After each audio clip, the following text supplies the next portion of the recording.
Perkenalkan, nama saya Aura Junior Putri. Perkenalkan, nama saya Muhammad Hussein Putra Pratama. Guys, perkenalkan, nama saya Intan Sari. Perkenalkan, nama saya Muhammad Zaki Abdul Fadil. Halo teman-teman, perkenalkan nama saya Putri Larasatiga. Perkenalkan, nama saya Muhammad Adel Putra Bali. Perkenalkan, nama saya Muhammad Razak Nur Ramadan.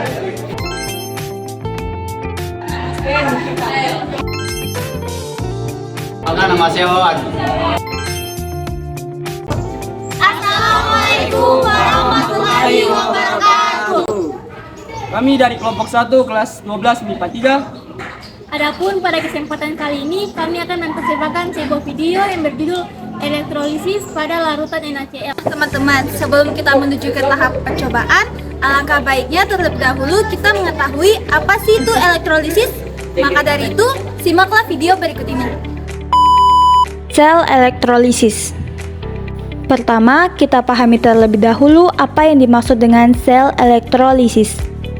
Sel elektrolisis merupakan penguraian suatu elektrolit karena adanya arus listrik. Pada sel elektrolisis terjadi perubahan energi listrik menjadi energi kimia. Mari kita perhatikan diagram sel elektrolisis berikut. Sel elektrolisis menggunakan elektroda berupa katoda dan anoda serta larutan elektrolit. Katoda di kutub negatif, sedangkan anoda di kutub positif. Pada sel elektrolisis di katoda terjadi reaksi reduksi, sedangkan di anoda terjadi reaksi oksidasi. Pada proses perubahan energi ini, reaksi berlangsung tidak spontan. Terdapat beberapa contoh dari larutan elektrolit. Yang pertama itu ada larutan K2SO4, yang kedua ada larutan NaCl, yang ketiga ada larutan COSO4, yang keempat ada larutan ZnCl2, dan yang kelima ada larutan NaNO3. Yang mana larutan NaCl adalah larutan yang akan kita gunakan dalam percobaan kali ini. Adapun tujuan dari percobaan ini adalah untuk mempelajari perubahan-perubahan yang terjadi pada elektrolisis larutan NaCl. Masalah pada percobaan kali ini adalah bagaimana perubahan elektrolisis pada larutan NaCl. Tesis pada reaksi elektrolisis larutan NaCl dengan elektroda karbon akan timbul gelembung di sekitar elektroda katode dan anode yang menandakan bahwa reaksi elektrolisis itu menghasilkan atau terbentuk gas. Variabel bebas larutan NaCl, variabel kontrol, tabung U, katalis rumus, dan elektroda karbon. Variabel terikat perubahan yang terjadi pada katode dan anode dari proses elektrolisis. Alat yang digunakan dalam percobaan kali ini. Yang pertama ada baterai, 2 pensil, 2 kabel, dan juga tabung U. Bahan yang digunakan ada larutan NaCl.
Larutan pada katode selama proses elektrolisis berwarna bening.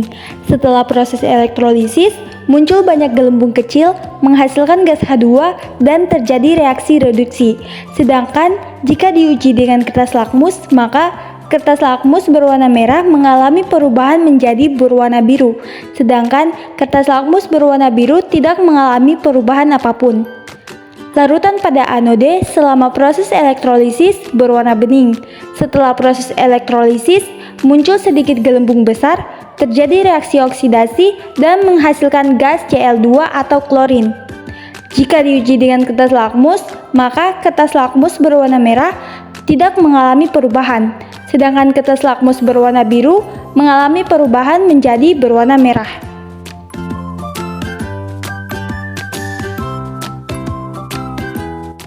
Pada praktikum kali ini kita gunakan garam atau NaCl dan air, kemudian menggunakan elektroda karbon yang telah dialiri arus listrik positif dan negatif. Kemudian di sini ada NaCl yang terdiri dari ion Na+ dan ion Cl-. Lalu ada air atau H2O yang terdiri dari ion H+ dan ion OH-. Pada praktikum kali ini terbentuk gelembung-gelembung gas pada katoda dan anoda. Lalu gelembung gas apa sih itu? Pada anoda yang bermuatan positif, maka akan menarik ion-ion yang bermuatan negatif. Salah satunya adalah ion Cl- yang kemudian akan memberikan elektronnya pada anoda. Disinilah terjadi proses oksidasi dengan rumus 2Cl- menjadi Cl2 ditambah 2E-. Cl- yang melepaskan elektronnya bergabung menjadi molekul diatomik Cl2 atau biasa disebut dengan gas klorin. Jadi, gelembung yang terbentuk di sekitar anoda adalah gas klorin. Dan jika gelembung gas tersebut ditampung dalam suatu tabung reaksi, maka akan terlihat bahwa warna dari gas klorin adalah hijau. Lalu, pada katoda bermuatan negatif akan menarik ion-ion yang bermuatan positif untuk berkumpul di sekitarnya. Salah satunya adalah ion H+. Kemudian ion H+ akan menerima elektron dari katoda dan terbentuklah reaksi reduksi dengan rumus 2H+ ditambah 2E- menjadi H2. Ion H+ menerima elektron dari katoda, maka akan terbentuk molekul diatomik H2 atau yang biasa disebut gas hidrogen. Jadi gelembung-gelembung yang terbentuk pada katoda adalah gas hidrogen. Dan jika gas ini ditampung dalam sebuah tabung reaksi, kemudian didekatkan dengan sumber api, maka akan terdengar bunyi pup.